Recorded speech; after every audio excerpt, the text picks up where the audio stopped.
Look at this face, those striking yellow eyes, that massive perfectly rounded head. They call his species the Phantom of the North, a silent giant haunting the boreal forests. To look at him, you'd think he is the wisest, most dignified creature at our centre. Whilst he is incredibly impressive, he is an absolute goofball, and arguably the biggest diva here at SMJ Falconry. Meet Earl, the great grey owl.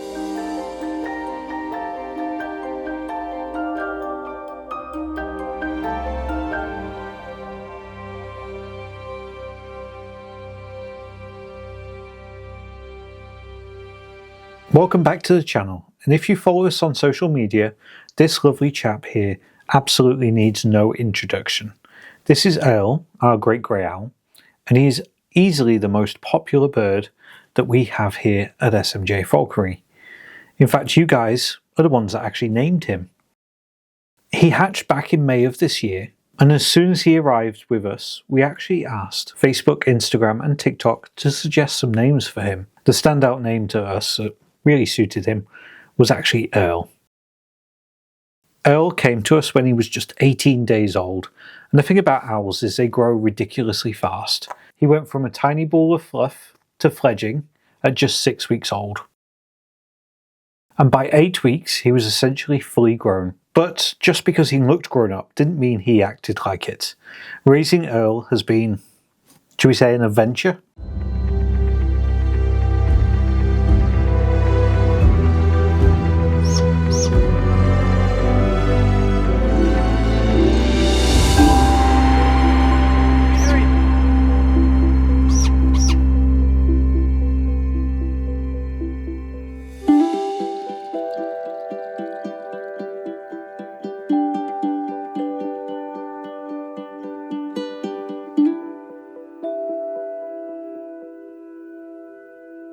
To make sure an owl is comfortable being an ambassador animal, we have to socialise them heavily. When he was young, we took him absolutely everywhere with us. We needed him used to different sights and, crucially, strange sounds, so nothing would spook him later on. A big part of raising a young owl at a bird of prey centre is teaching them balance. We often use a training board. This is a nice, flat, safe surface where they can learn to stabilise themselves while being carried.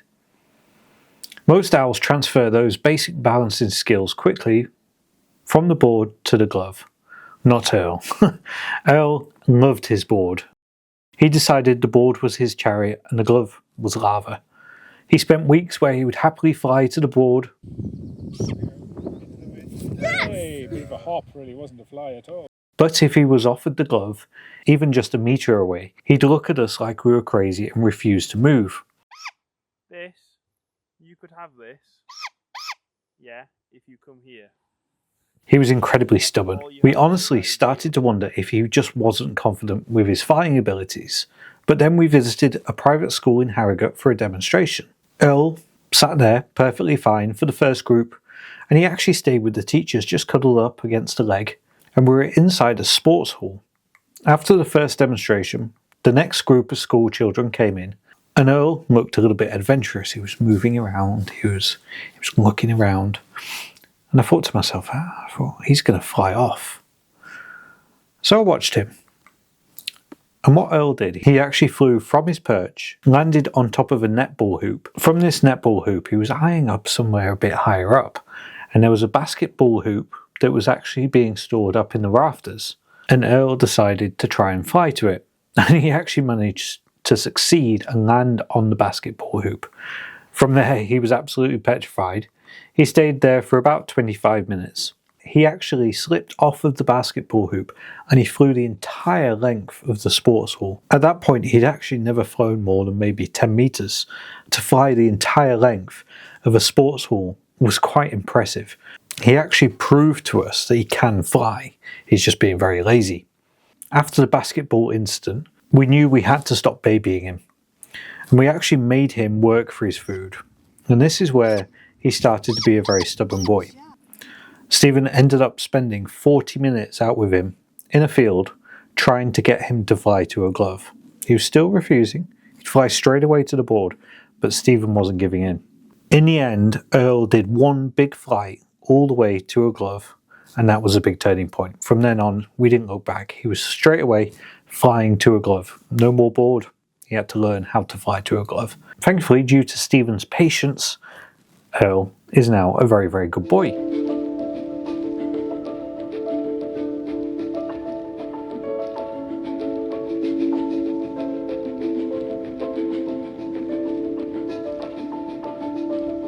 Even though Earl can be a little bit lazy, his wild cousins are actually some of the most efficient hunters on the planet.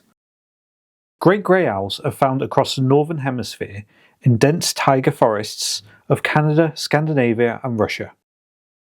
The first thing you notice is the sheer size of his head. He looks like the biggest owl in the world, but it's an illusion. Underneath those feathers he's actually quite small, much lighter than a snowy owl or a European eagle owl. It's mostly insulation for freezing weathers. But that face has a purpose. It acts like a giant satellite dish, and because of this their hearing is phenomenal. In the wild they sit patiently on a perch listening for tiny footsteps of voles tunneling underneath deep snow. Once they pinpoint the sound, they launch themselves and they plunge dive feet first through the snow crust to grab their prey without ever seeing it. This is an incredible adaptation. So underneath their facial discs, their ears are asymmetrical on their face. So on one side their ear is slightly higher, on the other side it's a little bit lower. So as sound hits their face, they can tell if something is above them or if something is below them. And their actual ear holes, in comparison to the size of their skull, is enormous. So their ear hole, if for instance we had ear holes like they do, our ear hole would be about that big. So it's ginormous to be able to take in as much sound as possible. Fortunately for Earl, he doesn't have to dive into the snow for his dinner here. Despite a stubborn start, he's turned into a lovely chap. He takes part in most of our owl encounters now. It's amazing to see visitors arrive for experience days who already adore him because they've watched him grow up on our Instagram. He really is a character and we wouldn't change him for the world. If you want to come and meet Earl in person, check the link in our description for more information on our experiences. If you enjoyed learning about this big ball of fluff, please hit that thumbs up button and subscribe to SMJ Falconry for more videos with our amazing birds. Thanks for watching and we'll see you next time.